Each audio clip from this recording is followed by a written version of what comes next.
আমি বরাবরই বলে এসেছি, নানা মত, ধর্ম, রীতিনীতির মধ্যেও আমরা সবাই এক পরিবারের সদস্য।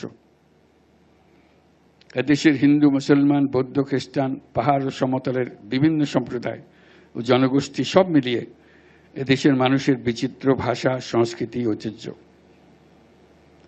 আগামীকাল পহেলা বৈশাখ আমাদের এই সম্প্রীতির অন্যতম প্রতীক। প্রত্যেকে নিজ নিজ উপায়ে নিজেদের রীতি অনুযায়ী আগামীকালকে উদযাপন করব।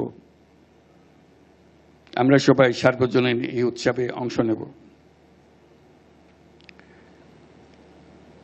আজকে আমি যেখানে আছি, এই আন্তর্জাতিক বৌদ্ধবিহার বাংলাদেশের সাম্প্রদায়িক সম্প্রীতির অন্যতম নিদর্শন হোক।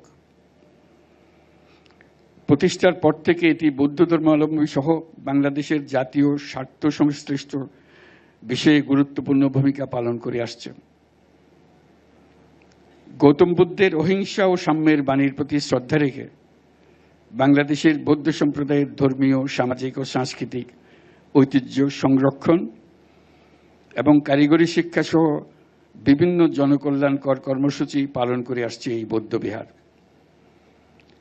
আন্তর্জাতিক বৌদ্ধবিহারের সম্প্রীতি ভবন বাংলাদেশের সম্প্রীতি ও মানবতার ঐতিহ্যকে ধারণ করে জাতীয় ও আন্তর্জাতিকভাবে গৌরবময় ভূমিকা রাখবে, এই আমার প্রত্যাশা। আমাদের সম্প্রীতি ও মানবিক মূল্যবোধের জয় হোক, বিশ্বে শান্তি বিরাজ করুক, এই কামনা করে আমার বক্তব্য শেষ করছি। সবাইকে আবারও সালাম ও নববর্ষের অগ্রিম শুভেচ্ছা জানাচ্ছি। শুভ নববর্ষ।